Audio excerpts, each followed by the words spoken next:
Yeah. Okay, the Jentry Podcast. I know that you will be loving it. We here to break it down so that you start to understand your local government. Who are the leaders? Time to get active, do something about it. Dealing with jobs, the workforce, and affordable housing. Motivate and inspire. Elevate, take it higher. For the next generation. Knowledge is power for your community. Giving you the info that you really need. Time to make a change and a difference. Tune in, don't miss it. It's the Jentry. The Jentry Podcast. The Jentry Podcast. Making a change, switching it up. Hello, and welcome to the Jentry Podcast. I am Jonathan Mason, your host, and today we have an incredible guest. We have Sara Continenza. She is a council member for South Euclid, Ohio, representing Ward 3. But she's more than that. She's actually a social impact entrepreneur and a nonprofit founder. She launched Food Strong, a 501c3 that empowers health equity, neighborhood vitality, food access, and environmental stewardship. Sara, thank you for all you do for us, but how are you doing today? Thanks for having me today. And I'm good. I handed in my petitions yesterday to get back on the ballot for turn number 3 here on City Council. And it's been a really great opportunity to be part of this. And, it doesn't come without its ups and downs. For example, some of the nuances of the public sector are things that I think need to be tweaked quite heavily to support our people and our environment. And then we keep learning as we go. So, for example, today I was on the phone with our service director and our arborist and our mayor, because as you walk down the street, a lot of people who had gotten the violations for their homes, because every 5 years your street gets, a list of violations that needs to remediate before, it becomes a citation. Well, a lot of people, because of the trees that were planted on the street decades ago, have to change their sidewalks, right? And I don't think a lot of people realize that you could probably just go from this and move the whole intact cement pad up a little to neat. But people have not been given that option. And so they have been mutilating trees by pulling out the root systems to make way for the new cement.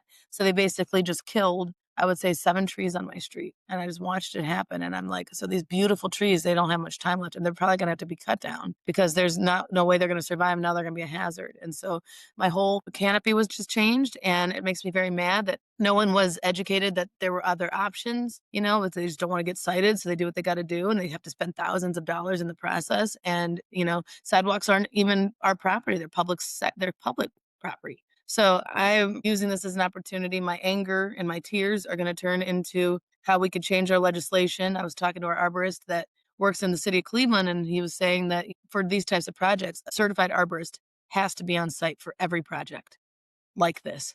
And I would go as far as to say any project that works with any tree at all, whether it's a sidewalk next to the tree or trimming the tree or whatever, they need to have certified arborists involved because people don't know and they just butcher these poor trees. And so it's another day in the life of a councilwoman. Wow. But I'm blessed I'm in a position to do something about it. For sure.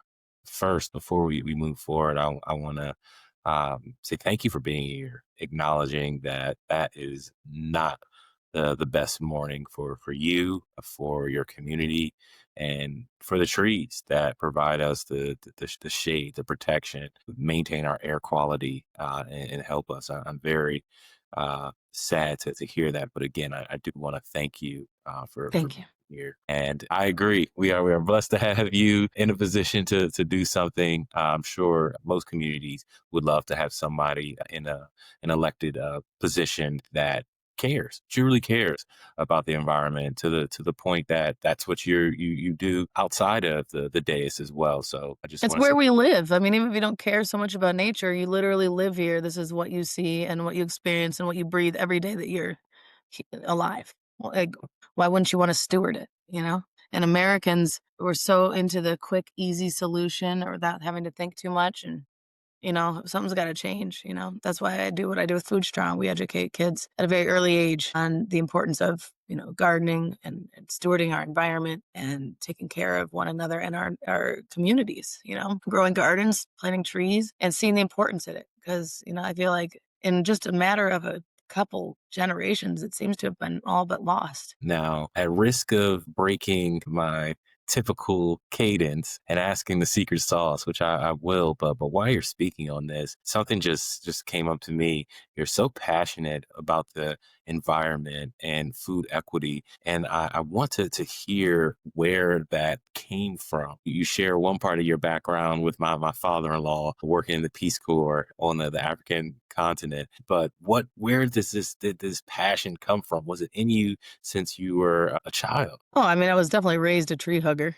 Like, when I told my mom today about it, she started almost crying with me about the trees. Like, Hmm. she was right along with me, and my mom and I have always spent a lot of time in nature. My dad taught me, how to grow food and forage in our yard growing up because he was older and had survived the Depression and learned all those skills for survival. And so I didn't realize how awesome it was at the time, but it was really impactful for me. It definitely set a tone in my life. And yeah, my time definitely in Africa impacted that as well. Being in a very heavily deforested area in the northern part of Burkina Faso, seeing how humans' actions can really devastate our environment and also, therefore, the quality of life and quality of the diet. I did my first school garden there. And, I've always cared, but I think, certain experiences along the way really drove it hard for me. And then being in Cleveland, it's a beautiful place. It actually, at one point was called the Forest City because of all the trees and parks and so beautiful here. But a large portion of our canopy has been lost, and we've been working very hard to restore it because we're all just now kind of revisiting the importance of trees. It's like, I don't know what happened. It got lost and the canopy was allowed to die in the first place, but here we are, especially in post-industrial Rust Belt city where, the toxins are still there. Lead doesn't go away. There's still a lot of harm. And the only way you can really, truly improve conditions is by remediating with plants and working with, not against nature. And so I guess my whole life has brought me to this point, but I guess it started, early on with my family.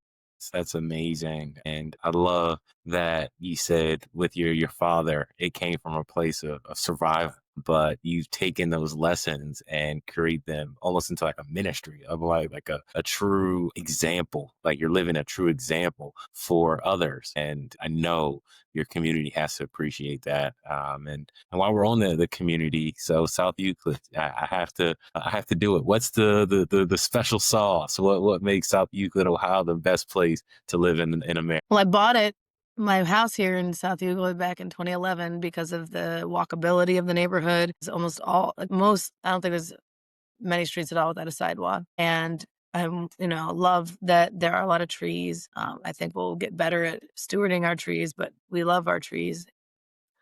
I think, the diversity is something that's really wonderful. I think it's probably one of the most diverse cities, municipalities in the country. We're literally like half white, half black. You'll see everyone, mixed up families, a little bit of everything. And I wouldn't want to live anywhere else because that's where I feel truly comfortable is around diverse community. And it's a blessing because, most places in the world don't have that, right? In most places in the world, you're going to see mostly one kind of person. I mean, yeah, there's bigger cities that have more diversity, but to have a little town, where people have their little suburban life, but still have such diversity and access to amenities and resources and parks nearby, so it's a wonderful place to be. And, even with today's issue, right, it's something that needs to be improved. But when I called my mayor, she was very receptive, immediately called the service director out. And, already we're taking steps to make sure this doesn't happen. And she was assuring me that we'll replant those trees. So it's a great leadership and it's a place where you can really thrive and well, the motto is come together and thrive. And because of leadership in the administration, it is a place where there's a lot of really innovative things that can happen. And I've been a part of that. When I said, like I'm really sick of the dangerous fast food drive-throughs everywhere, and we have pretty much every fast food you can already imagine. Anyway, like, I pursued a moratorium on it and it got passed because people were responsive, working on legislation to make it a little bit harder, especially for developers to take down old trees, like old, beautiful oak trees. So, they work with us. And I think that's awesome that, you're a small enough community that you have that close knit vibe and you can get work done and make changes. And big enough to where those changes can be noticed and maybe even modeled and duplicated in other places. I think that's a great way to think about it. It is beautiful to live in a community where you can quickly, obviously your position might be little bit easier, but you can get in touch with the mayor, and they are responsive. And you have administration and leadership that's in the community and what's the best. But then also, like you said, where you're big enough, so if the change works here, you can model it and replicate that. That's something that I truly love to see when somebody has like an innovative solution, either in housing or food equity, and we're able to take that and take it to other communities. So I think that is a beautiful place. Now, harkening back in your career, what was the impetus, or what made you know that a career in public service was right for you? What made you run for council? Mayor Wheelo asked me if I wanted to run because I guess the gentleman before me was not super, he'd been there for a while. Sometimes you guys got to shake things up. We appreciate the service. 30 years in office is nothing to laugh at, and we appreciate that. But sometimes it is good to have younger voices, refreshed ideas, and she wanted to have a younger council. And so she asked me, and at first I said no. I was like, but then I thought about it and marinated on it, and eventually I decided, okay, I'll go for it. And that's why I pulled my petitions and got my signatures and got on the ballot and won. And so I had already earned my master's in public administration from Cleveland State University. And so I learned a lot about the public sector and how it operates. And I didn't do that necessarily because I wanted to get in politics, but it all worked out the way it was supposed to. So. That's incredible. I say this, and for the viewers, I'm sorry I always repeat it, but I love when people are kind of called to do something rather than this is what I always wanted, which I appreciate that. I appreciate when people have always wanted to lead communities, but I love when it feels like somebody's just called to do something and they're able when the to. universe conspires in that direction for you and you don't even really have a choice. All right, I guess we're doing it. And Can't really ignore it. For sure. And I think that brings out that servant leadership, because you're doing this to serve others. It wasn't even a dream of yours. It was something that you can use to serve others. Actually, what ran in the other direction from politics. I was like a lot of people feel in this country, especially right now, like just disillusioned by it all. But then you can either talk about it or you can be about it, right? Totally agree. And I think we spoke about that in our first call. A lot of people may feel a certain way, either about federal, state, even local politics. But if you're not doing and taking steps to make it a better institution or make your community a better place, it's hard to go past just being a commenter or just being one of those same 10 people that's at a meeting just saying the same negative things.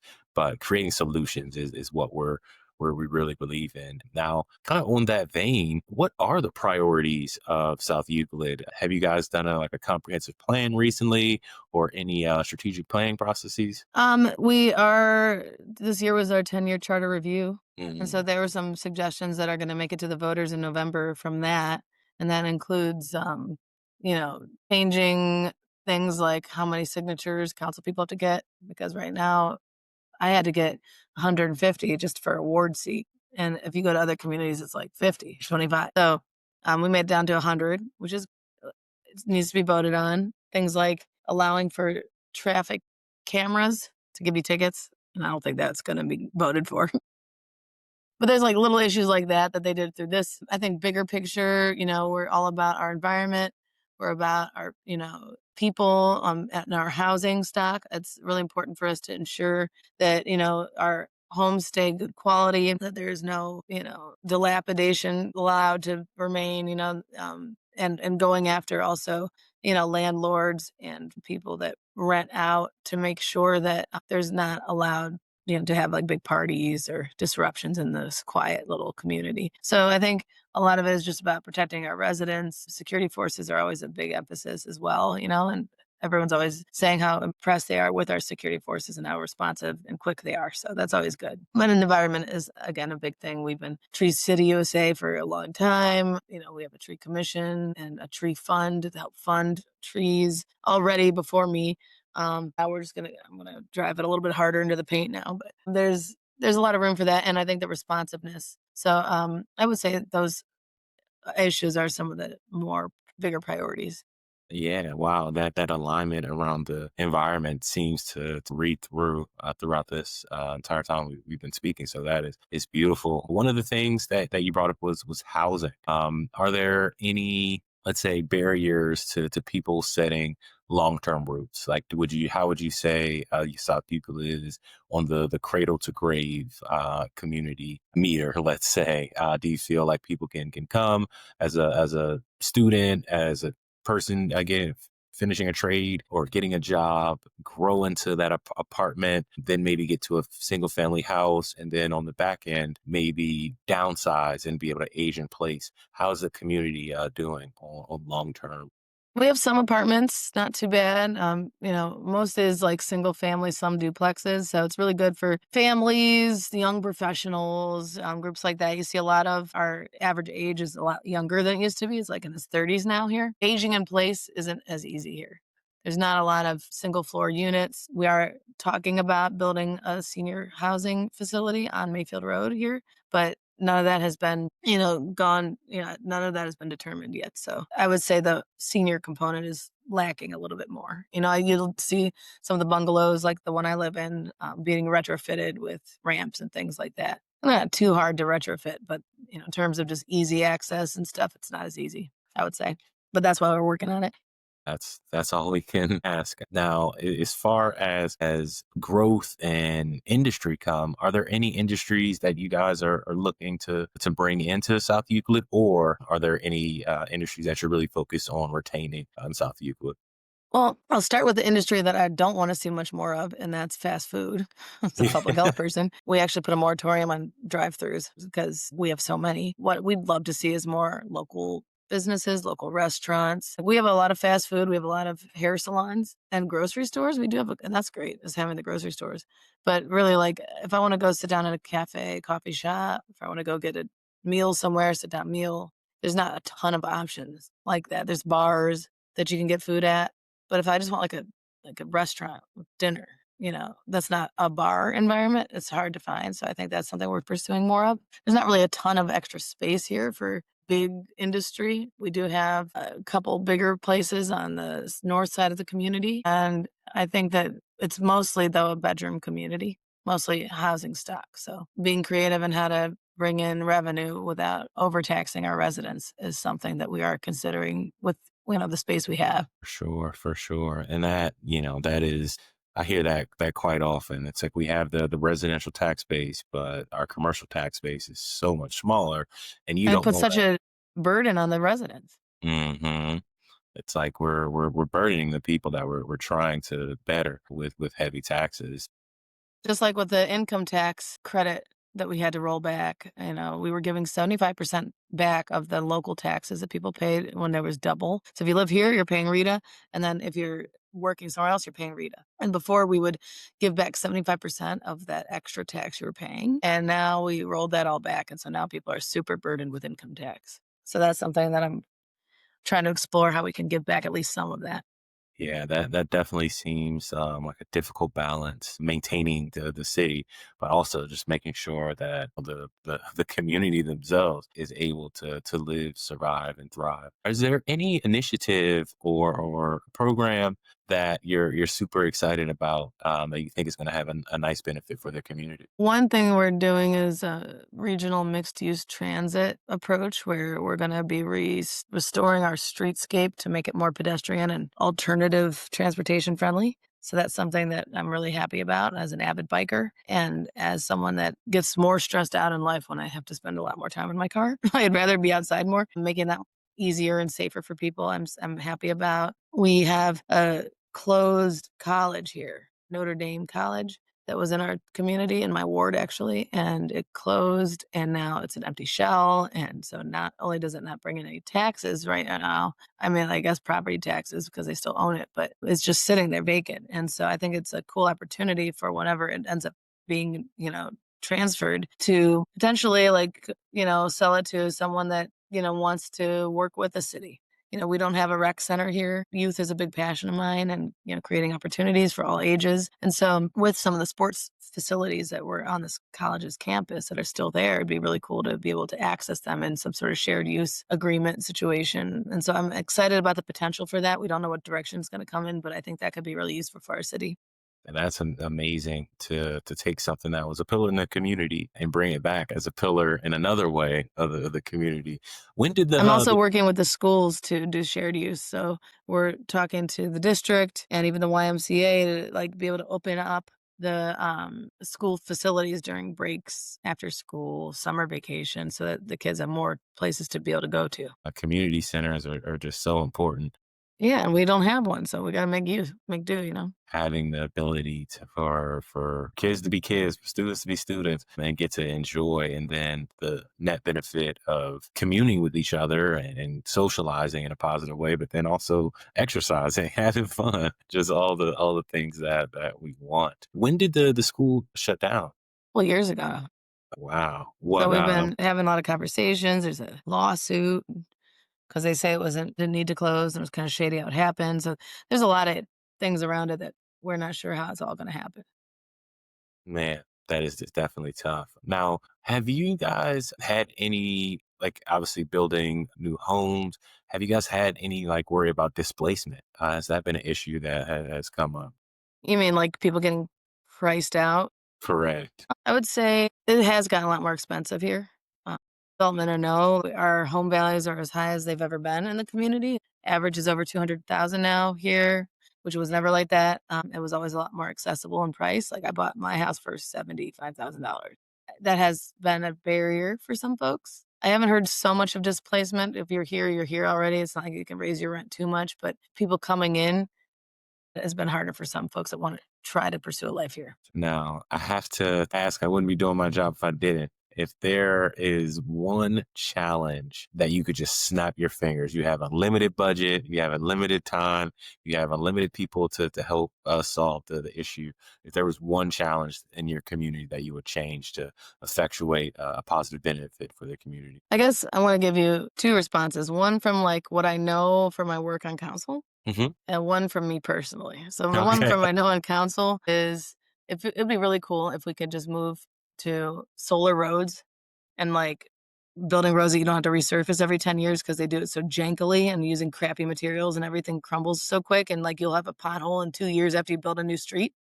Like, why are we doing this? You know, it's just to me a scam. I would love to see, really solid streets that are more digitized where like instead of having to like paint and unpaint lines on the street, you can just have it where like you can program where the lines are. And if you're doing some construction, you reprogram over here. If you have to make it one way, you could do anything you want.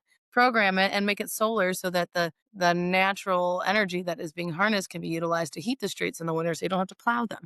And then you have to put salt everywhere, destroying not only our cars, but the environment. And I think that then it would be able to really free us up. Once that's all put into place, you wouldn't have to pass endless road levies just to keep up with the roads. You wouldn't have people constantly complain about potholes and cars that get broken because of potholes, because of the winters and the snow plows and making the potholes. And it's just an endless vicious cycle. So I would love to see just endless money be put into like a solid, regenerative road system. And that also the lights interact with it. And I don't know, you don't have to stop at every stinking light. And then all of a sudden it's green, they get go and you stop again. And the green and go and then stop again because they don't know how to time lights around here. So it'd be really cool. I don't know, we just couple it with a road diet plan that times some lights. So that would be one thing. And in addition, because of I'm talking to transportation, always also the more pedestrian friendly. And then instead of having intersections everywhere, why can't we just do roundabouts? Like it just makes a lot more sense. And I don't understand why because we have some intersections. There's like 6, 7, 8 roads coming to just one crazy intersection, and then you're sitting there for like forever just to wait for it to turn again. So it'd be great to just have it be a little more sensible, like in Europe. And then my personal, I would say I would remove as much grass as possible and have food growing everywhere and Wow. other things that you can actually use and eat and benefit from instead of grass that's sitting there and people are putting a bunch of chemicals on which are destroying the environment and you're killing the weeds that are actually medicine and food for the body. And it's just that is ridiculous. It's just another scam. It's like, why are we doing this? Why you have land you can cultivate? You're going and complaining about the prices of organic vegetables at the store, but you are killing food in your lawn right now. So I would love to see more food in the lawns. If you have kids playing, cool, have some grass. Better yet, plant some clover or something else. It's better. But okay, if you want some grass, have some grass. But how many yards you see out here, just grass and no one even touches? No one's on those yards. No one's using the yards. No one's playing in the yards. It would be great to see more plants. things you can eat, things you can use. And so those are my two answers. So coming from the council perspective, infrastructure, making sure you have effective use of our capital improvement budget. That makes so much sense. And yes, I feel like I haven't looked into the price of that, but I feel like having that initial investment, but you You save. save so much because you were literally constantly grinding just to get all these roads resurfaced all the time. Then it might be resurfaced, and then, oh, we got to do something with the water main or the gas lines, or no, dig it all up, make it all messy again. It's like you just have panels, that you can take up just a panel at a time as needed and then put it back in. Wouldn't that make sense? Yeah, no, because I've had That's what we're doing. Everything is so backwards. We are told that we are the most advanced humans have ever been. I highly doubt that's the case. But yeah, I hear that so often. Then that last point that you made, it's so we do the roads, but then we have to redo the pipes. And it's like if you had timed it up better, you could have done that in one fell swoop. Or You can't plan on if it's going to break. You think it's going to be good, and then something happens. Like, it should just be easily moved. It should just be easily manipulated and fixed. Like, if you have this whole underground network of things that you got to access on a regular basis, why are you making it so hard? Same as with the street lines. You have to like burn it off and then re-put it on, then burn it back off, then re-put it on, and then sometimes it didn't get burned up properly. Then you're confused. Which one is it? Like, it's so silly. What are we doing? We're just putting petroleum plastic everywhere. Yeah, that's an additional point. But yeah, no, and then the planning aspect, I heard that from your answer as well, making sure that our streets align with the type of traffic that we have, and then our lights even align with the traffic patterns that we have. I think that is definitely something that You would save so much time driving if you just time the lights. If you time the lights, maybe you had to stop at 2 lights on the way to work, you get there so much faster. It's like, oh, we need more freeways. No, you don't. You just need to time the lights and stop. What are we doing? I don't even understand what they're doing or not doing, but it's just like there's engineers out there that specifically work on that, and we're not obviously employing them. So No, that definitely makes sense. And then from a utility of planting your own food to be able to feed yourself, potentially feed others, to know where your food is coming from, to know that it's grown in a healthy way, I think that would be beautiful if more people were able to grow their own food and utilize it's not that that far off in the past that it was happening. But we've for just gotten sure. so lazy and complacent and addicted to poison chemical crap that we just decided that we don't need to anymore. But people are starting to come to me more and more like, oh, I want to learn to grow, or I see the value in this now. I think they're realizing that maybe, hot fries and potato chips and fast food and junk food are not the way to go. And my students seem to be very receptive, and they're taking a lot of these messages home to their families, and it's starting to enter into their homes. Kids are now showing their parents how to read nutrition labels, how to identify things, what to look for, and how to read, what the ingredients are and what to avoid. So it's happening little by little. I think people are just realizing that it's insane the amount of sickness that's out here in America that is avoidable. 10%. I love that the young people are the ones that are going to be leading this charge. And that dovetails nicely into my final question. So in 20, 25 years, what are they saying about the South Euclid community? 20, What 25 years. hmm We're going to say that, man, you drive down those streets and there's just food everywhere. What a cool place. I mean, those people are super connected to their environment and to one another. And that's a place that you can live to be healthy and happy and have a high quality life. That's what you're going to see in 25 years. I love And that. not having a bunch of trees getting butchered on the side of the street every day.